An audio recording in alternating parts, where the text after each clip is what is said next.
when you got the call from Andy about being on Letterman, what was your initial reaction? Oh my gosh! I mean, it was like I was thrilled. I mean, that was like I said in 1982. This was before cable television. This was when all the wrestling was regionalized. I mean, everybody was divided up into territories, and the only national exposure that wrestling could get was through the magazines, the wrestling magazines that were printed and done in New York. But then they were distributed, in all kind of stores and magazines, shops, and things all over the country. So as far as national publicity, that was the only way wrestlers could get themselves known all over the country at that time, was through the magazines. Now all of a sudden I hear going to be on a network television show, NBC network television show, late night with David Letterman, and that's going to be seen all over the country. This was like the thrill of my life. This is a dream come true. Something just didn't happen to anybody at that time. So, yeah, I jumped at the chance to be on there. And like you said, Andy was actually the guy that called me up and said, it just, I guess Andy had been on with Letterman several times, and Letterman said later on that Andy was one of his top three guests. I mean, because you just knew that you never knew what to expect from Andy, but you knew it was going to be something entertaining and something really funny. So Andy and Dave had worked together many times. So I guess it was not that big a deal for Andy. He just called me up and, like a matter of factly, said, "Hey, you want to come to New York and be on the David Letterman show?" And so I said, "Yeah, of course." And he said, "Well, I'm gonna give them your number, and they'll contact you, and you and I get to go on there and talk about our match down in Memphis." So that's what happened. I get the call from the Letterman people. They flew me to New York, and of course, the Letterman show. This was in the first year of his late night show, and I think David had an afternoon show, and he'd even had a morning show that had not been successful. But I mean, he was made for late night, and this was the first year of the Late Night with David Letterman show, and so it aired. It came on at like 11:35 Eastern time, but they actually taped the show at like 5:30 in the afternoon, and then had it all ready to go until later on that evening. So they flew me to New York. I met with they sent word to me that I was going to meet at about, I don't know, 1 o'clock in the afternoon with the segment producer, the guy named Robert Morton, who was later on became the producer of the main producer and director of the Late Night with David Letterman, was with Letterman for 20 something years. But anyway, at that time he was just he was just a segment coordinator or whatever. So I get there, and he explains to me that Andy was hesitant to. Andy had told them, he said, "I can't even be in the same room with this Lawler guy." He said, "I can't even stand to be around him. So you just with him first, and then I'll meet with you guys after you're finished with Lawler, and you tell us what you want us to do." So I'm in there by myself with this Robert Morton guy, and he said, "We think this will be a lot of fun. We've got the footage of where you pile drived Andy, and we got the footage of Andy making fun of Memphis and making fun of you and wrestling and all that sort of stuff." And he said, "So you guys are going to be on for 2 segments." And he said, "During the first segment, we'll have you and Andy out there, and Dave will show the clips of Andy making fun of the all of the Memphis people and that sort of thing, and just making everybody despise him." And he said, "Then Dave will show the clips of you pile driving Andy. And in the first segment, we'd like for you guys to be a little bit antagonistic towards each other." He said, "Not too much, but just a little bit antagonistic." And he said, "Then Dave will kind of calm things down and take a break. And then when we come back in the second segment, we want Andy to apologize to you for making fun of Memphis and making fun of wrestling and making fun of you and women." And he said, "And then you apologize to Andy for pile driving, hurting his neck." And he said, "Then Andy will get up and sing, 'What the world needs now is love, sweet love.'" And I'm just sitting there listening to that, and I'm thinking, wow, okay, well, that's going to be funny. That'll be cool. And so that was the plans. And I said, okay, fine. So I go back to my hotel, and I'm getting ready to come back at 5:30 to do the taping. And about 3 o'clock, my phone rings at the hotel, and it was Andy. And so he says, well, did you meet with Robert Morton? And I said, yeah. And he said, yeah, I did too. He said, did they tell you what they want us to do? And I said, yeah, show the clips, and then you apologize to me, I'll apologize to you, and then you're going to sing What the World Needs Now is Love, Sweet Love. And he said, well, what do you think? And I said, well, and there, selfishly, I'm thinking, once we go on TV and kiss and make up, Sandy sings a song about love, I mean, that's going to be pretty much the end of our feud down in Memphis, because everybody's going to see this, And so, we were still in the process of bringing Andy back week after week after week down in Memphis, and we were having more matches against each other, and he had a bounty out on me to see if he could, bring in a wrestler that could pile drive me and break my neck and all this sort of stuff to get revenge for what I'd done to him. And so I told Andy, I said, well, it sounds like it's going to be funny, but that'll be it for you and I as far as being able to come down to Memphis and work any more matches. And he just sat there on the phone and he said, yeah, you're right. And he just sat there another few seconds, and then I'll never forget the way he worded it. He said, wonder what would happen if you just hauled off and slugged me. And I said, oh, Andy. And I mean, I hadn't even, nothing like that had even crossed my mind. And not on network television. That's just unheard of. And, I said, oh, Andy. I said, I don't think we can do that. I said, first of all, we're taping this thing. If I haul off and slug you, they're not going to show that. And I said, second of all, I'll get arrested. And I said, I got to be back in Memphis day after tomorrow. I can't be going to jail up here in New York or anything. And he said, yeah, you're probably right. But wouldn't that be cool? And that is the way it was left between Andy and I. I didn't see Andy again until we actually walked out on stage together. I didn't see him in the green room. He was adamant about when he got there to do the taping of the show, he couldn't be anywhere around me. He was just carrying it. He was just, that was a great thing about Andy. I mean, he would go to extremes with whatever he was doing to make it believable. So he told everybody he couldn't even be close to me until we went out on the set. And that's what happened. Hi there. Thank you very much. Welcome back to the program, and a fine program it is indeed, folks. Let's get on with it, shall we? On April 5th, 1982, in Memphis, Tennessee, Andy Kaufman, the actor, comedian, and intergender wrestling champion, had his first wrestling match with a member of his own sex.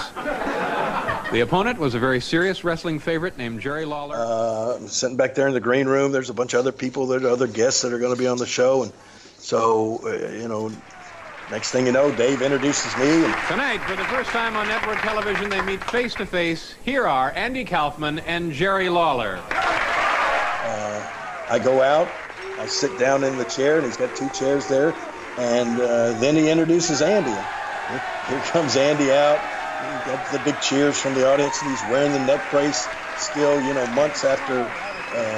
months and months after the match that we had down at the Coliseum. And so Andy comes out and sits down, and we start the segment, and Dave's all in control and everything, and he shows the clips of Andy making fun of all the women and harassing me, and then he comes back, and Andy's being the lovable Latka character, and he says, I was just having fun. I was playing bad guy wrestler is all, and so we had a few comments back and forth. Do you still need that neck brace on there? Yes. Yeah? I do.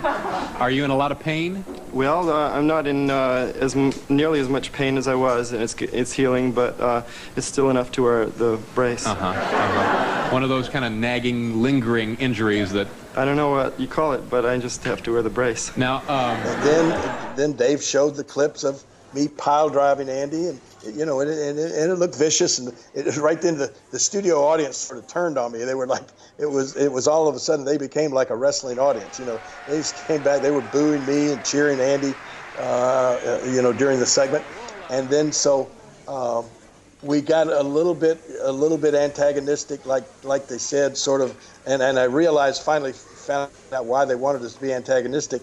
Dave, they had installed like a bell, like a ring bell, underneath Dave's desk, and he could ring with his foot somehow. And so when we got a little bit antagonistic and got almost ready to take the break, Dave starts ringing that bell and underneath the table that Andy or I neither one knew about.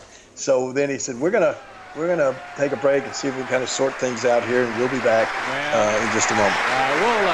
We'll pause here and regroup. We're going to take a time out for a commercial. You could be mad when you see something like that. Well, we'll continue this discussion right after you folks at home take a look at this. So they go to commercial break, and Andy just gets up and walks off the set. And if anybody's ever been at David Letterman taping or anything, they kept it about, it felt like it was about 32 degrees in the studio. And then when they weren't doing the show during the commercial break, they would shut all the lights off. It would just like went almost totally dark in there, just I guess to keep any kind of heat from building up. I don't know why Dave was so. I guess he would get hot during the, while all the lights were on and everything, but it was so cold in the studio. So Andy gets up and he walks away, and it was funny. I'll never forget. Dave leans over and says to me, "Did you ever know Dick the Bruiser?" I said, "Of course I do. I've wrestled him several times." He said, "I used to do ring announcing when I first started in television in Indiana." He said, "I used to do ring announcing for some of his wrestling shows." I said, "Wow, what a coincidence!" And then, so then we're sitting there, and I don't know. He said a few more things about wrestling, and then it was time. It was time to start the second segment. They would actually shut down the taping for 2 minutes, which is how long the commercial break was, and then boom, they turn the lights back on, and here we go, and Andy comes back over and sits down next to me, and we start the second segment, and I swear when we started a little arguing again, and I had a couple of one-liners for Andy. I think one of my favorite was I told Dave, I said, when I look at Andy, I think one of the things that happened when he was born, his father wanted a boy and his mother wanted a girl, and were both satisfied. You see, I think when Andy was born, his father wanted a boy and his mother wanted a girl, and they were both satisfied. And so that was like, I was proud because it even got a laugh out of Dave, which was kind of unusual, So we went back and forth, and Andy, I finally sensed that this is not going the way they want us to go, and I think Dave felt the same way. And the segment I knew was going long, but Andy never apologized officially to me. I never apologized to Andy for the pile driver. And we just kept going and going. And then Andy sensed it as well, and he turned and got a little more aggressive, called me a redneck and that sort of thing. And then Dave, when I watched it back, I love to watch Dave's face and watch his expression when I go back and watch the clips again, because you could see on Dave's face that he's all of a sudden realizing this is not going the way it's planned, and I don't have any control over what to do next. Because these guys are like really getting starting to really getting heated they all here. Said that I had a right. I could have gotten a lawyer and I could have sued you for what you did, and I didn't. And all I want is an apology. Even you asked me last time I was on your show if I was going to have a lawsuit, and I could have sued you. I could have sued you for everything you're worth. Well, and I didn't, because I'm not that kind of a guy. Yeah. You know what? What kind of a guy are you? No, you're not the kind of guy. be over here. And so then finally, I think Dave just he extended the segment on a little bit long, but then I guess he realized, hey, we got time constraints, so I gotta wrap this thing up. So he said, well, guys, we're going to take another break, see if we can sort things out. We're going to pause here for station identification and get the hose. And I knew in my head that this is our second segment. After this, we're gone. We're done. They're going to hustle us out of here, during the commercial. And so, I've said this before. It was not planned. Get the hoses out here. I guess it was that suggestion that Andy had said earlier on the phone. But when I watch it back, it's like an out-of-body experience. It's like I'm watching somebody else. I don't even remember what I was thinking at the time. But I just watched myself stand up. I looked Andy right in the eyes to just kind of see if I could let him know what was coming. And man, just looked at me, and I just hauled off and slapped the crap out of him. I mean, as hard as I could hit him. And once again, when I watch it back, I love to watch the expression on Dave's face. And it was almost as if he squinched his face up and went, ooh. And I realized that and then from that point on, Dave couldn't even look at us. He just staring straight ahead. And I think he was just thinking, I've lost complete control. And I saw where he said later on in an Esquire magazine article that was the first time he felt he was not in control of his show, and that he had lost complete control. And in reality, he had. But I slapped Andy. He's laying on the floor, starts screaming. The security guard comes in and grabs me. Of course, Paul Schaefer and them had already started playing the music on the out, and that's why I stood up. I knew we were on our way out, so that's why I stood up, slapped Andy. Security guard comes in, grabs me by the arm, and hustles me back to the green room again. And I could still hear all the commotion going on out. I could hear Andy yelling. I could hear some women. It sounded like women were screaming or crying or something. It sounded like an assassination or something that had just taken place out there, And it was like there was pandemonium for like 15 minutes.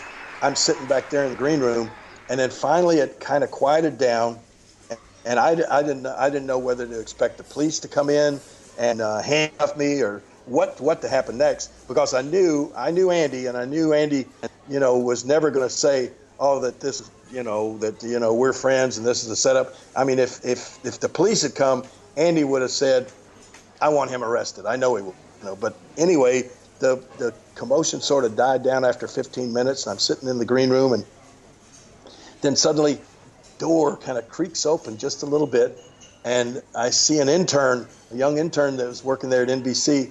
And he kind of peeks his head, and I think he thought, man, this guy's, there's a complete nut in this room that just became the first person to ever strike another guest on a talk show.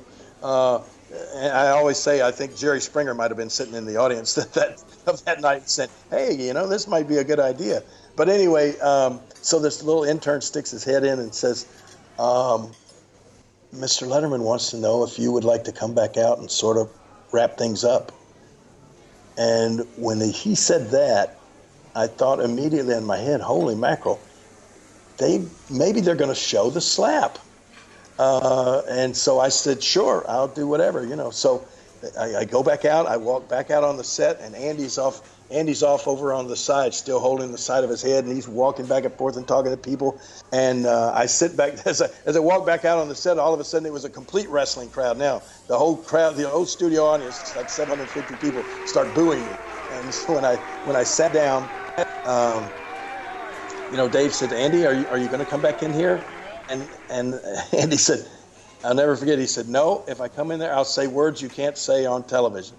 And so we started the segment, and Dave said, well, like Jerry Lawler's here, and Andy Kaufman's here, and some nights I wish Tom Snyder were still here, which was he used to host late night before Dave took over the show. I am sick of times.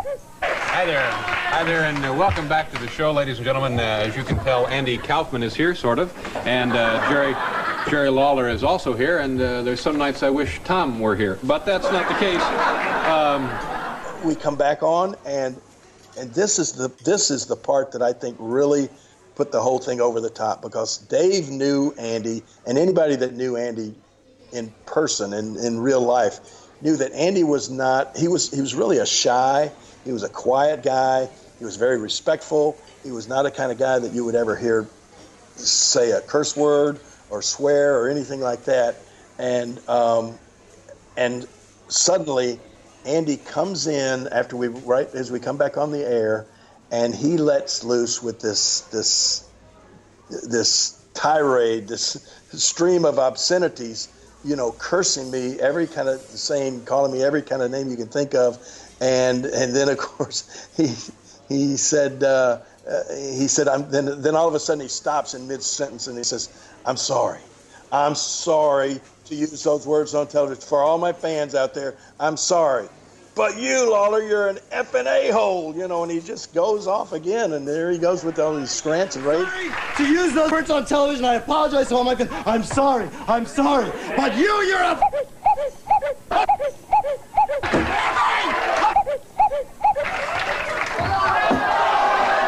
Grabs Dave's, I think it was water. I don't think it was actually coffee. He grabs Dave's water, and he looks me in the eye and gives me like, hey, here comes the water. And so he then, I had time to move out of the way, but he throws the water, jump up again, go towards him, and in comes the security guy again, and Andy takes off running. And this time when the security guy gets me, he says, come on. And so, I leave the set, and Dave goes to another break, and just thinking, I don't know if there's any way that this is going to show, but I'm thinking, no, there's no possible way it's going to. As a matter of fact, when Andy was doing all the cursing and everything, I just sat back in my chair and I tried with my body language to show, to give him the message that, Andy, you're ruining this right now. I mean, they're obviously going to show the slap, but there's no way on earth that any of this cursing and this obscenities could be shown. So stop. Why are you doing this? And but he just continued right on, and then when the security guard took me straight out to the elevator after that, and we get on the elevator, and he said, Mr. Lawler, I just want to get you out of Rockefeller Center. I want to get you downstairs and back to your hotel. He said, that Kaufman, he said, his elevator don't go all the way to the top floor. He will have you arrested, so you need to get out of here. So he takes me down. I go back to my hotel. They had car service for me. They take me back to the hotel, and I didn't hear another word. I never heard anything from Andy. I never heard anything from the Letterman people until 11:30 that night. I turn on the television and watched the show, and they showed everything. They showed the slap. They showed Andy coming out with the string of obscenities, with the exception of course, they didn't beep it out. It was what made the segment even funnier. Instead of using beep, they put in the cuckoo clock sound effect. So every time Andy opened his mouth to say a curse word, it went cuckoo, cuckoo, cuckoo, cuckoo. But you could read his lips. You could tell exactly what he was saying. And so it was just the most classic segment that it was insane that even watching it at the time, I knew, oh my gosh, this is something like has never been seen before on network television.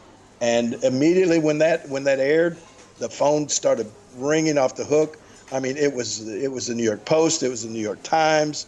I think the word wimp was the first time the word wimp was ever used in the New York Times newspaper when I referred to Andy as a wimp. And but yeah, it just blew up from there. It seemed like everybody in the world was talking about that.